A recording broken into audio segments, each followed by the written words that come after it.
Olá pessoal, tudo bem? Como é que vocês estão? Hoje nós iremos iniciar mais uma aula de forma bem tranquila, bem calma, para falar sobre ação supervisora e orientação educacional à prática. Como é que realmente nós iremos ocasionar a prática dessa ação supervisora e a orientação educacional dentro da sala de aula e dentro do plano educacional brasileiro? Conceitos, como que surgiu e aspectos importantes para que se tenha a finalidade correta em relação à ação supervisora e orientação educacional, tá? O plano educacional brasileiro tem a impregnação de ideias, isso é fato, tá? Sempre voltadas ao foco da organização do trabalho na escola, tanto na esfera pública quanto na esfera privada. Já identificamos o que é uma esfera pública e o que é uma esfera privada. Privada é particular, esfera pública é governamental, estado, município, tá? União e Distrito Federal, tá certo? São as esferas públicas em que o governo ele determina todo o plano educacional. Já na área privada é a sua aplicação nas escolas particulares. Essa ideia de supervisão teve sua origem na indústria, iniciou-se na indústria, visando a melhoria, visando melhorar em qualidade e quantidade na produção. Ou seja, o modelo de supervisão escolar teve sua origem relacionada ao modo de produção capitalista, que objetivava a racionalização do trabalho, visando o aumento da produtividade. Então, tudo voltado a isso era voltado a uma questão de produtividade.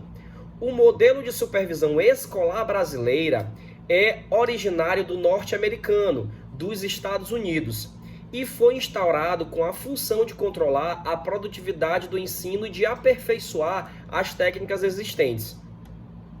De acordo com Saviani, gente, de acordo com Saviani, que relata algumas situações sobre a ação supervisora e orientação educacional, Saviani fala o seguinte, que na história do Brasil, a supervisão de ensino passou a englobar aspectos políticos e administrativos de fiscalização, coordenação e orientação de ensino.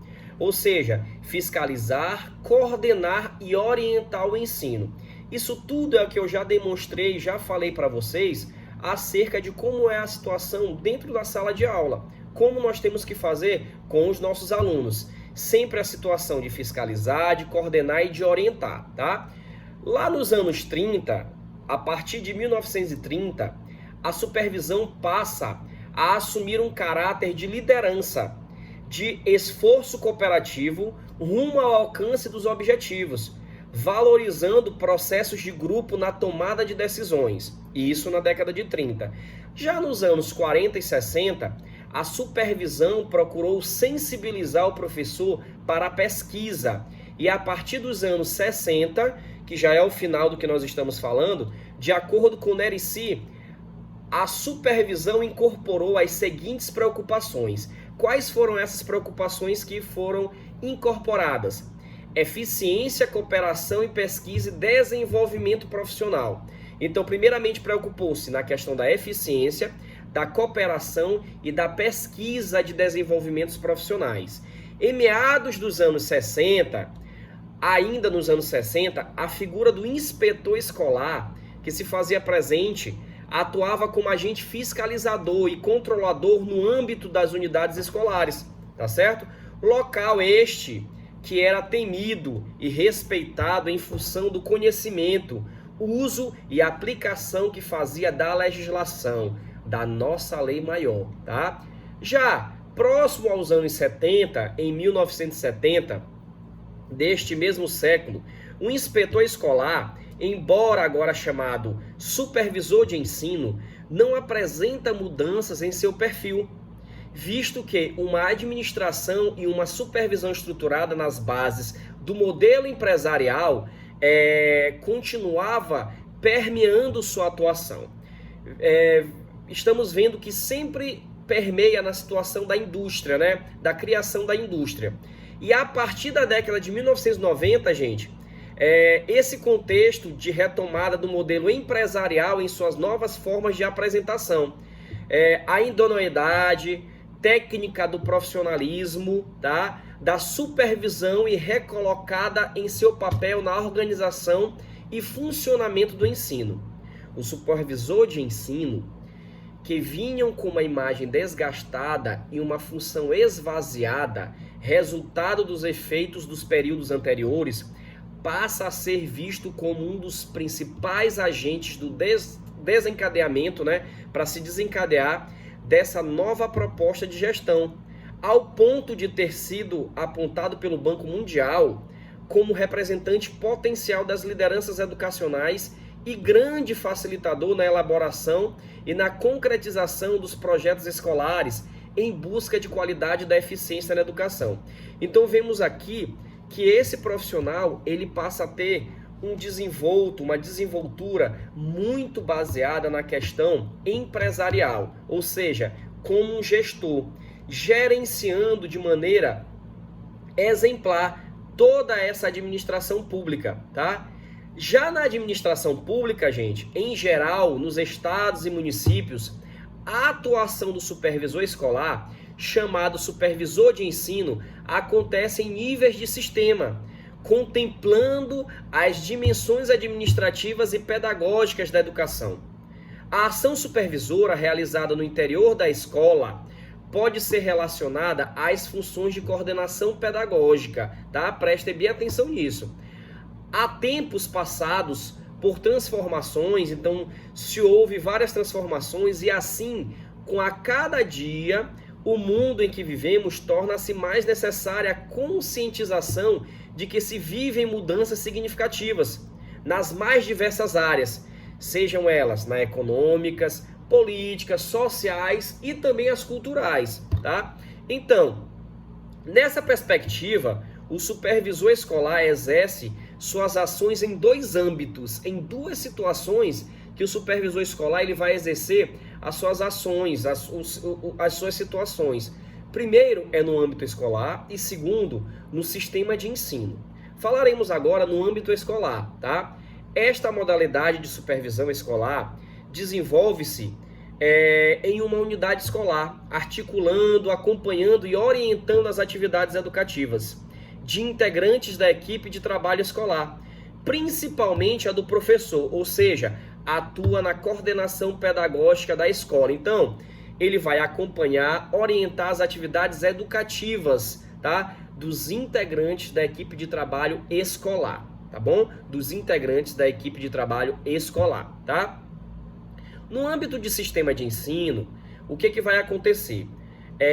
No âmbito de sistema de ensino, modalidade em que a supervisão escolar articula, acompanha, orienta ou assessora as organizações escolares que integram os órgãos gestores da educação, atua na implementação das políticas educacionais, no espaço interescolar deste sistema. Então, no espaço interescolar desse sistema.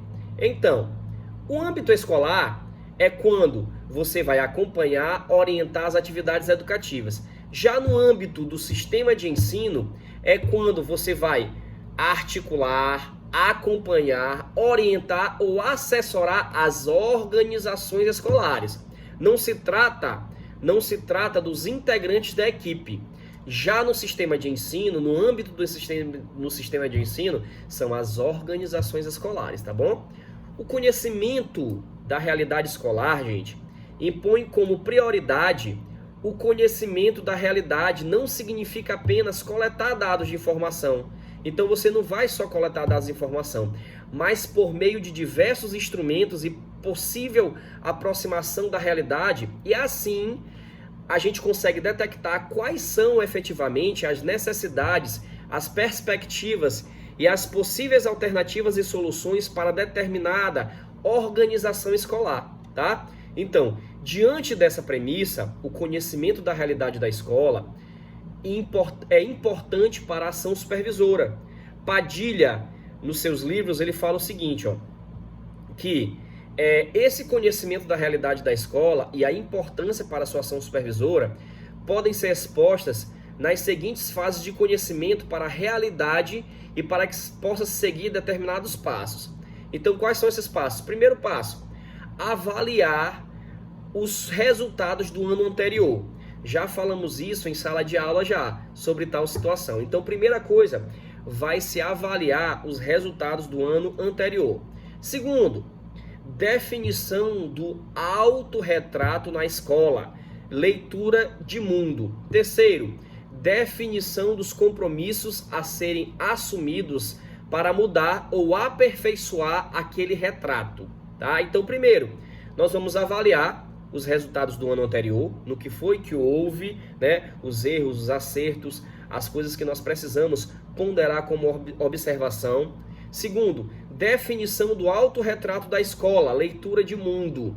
E terceiro, definição dos compromissos a serem assumidos para mudar ou aperfeiçoar aquele retrato, tá bom? Então, estas são as dicas relacionadas e essa é a nossa aula relacionada à primeira parte sobre ação supervisora e orientação educacional. Sem esquecer que o Plano Nacional Brasileiro, gente, tem como foco a organização do trabalho escolar, tanto no âmbito público quanto no âmbito privado, tá bom? Então essa é a minha dica, tá? Anotem, analisem e comentem aqui embaixo. Essa é a minha dica, essa é a minha aula aqui para vocês rápida sobre ação supervisora e orientação educacional, tá bom? Anotem tudo, dá pra gente ponderar, dá pra gente verificar e é isso, tá? Até o próximo vídeo e fui. Abraço!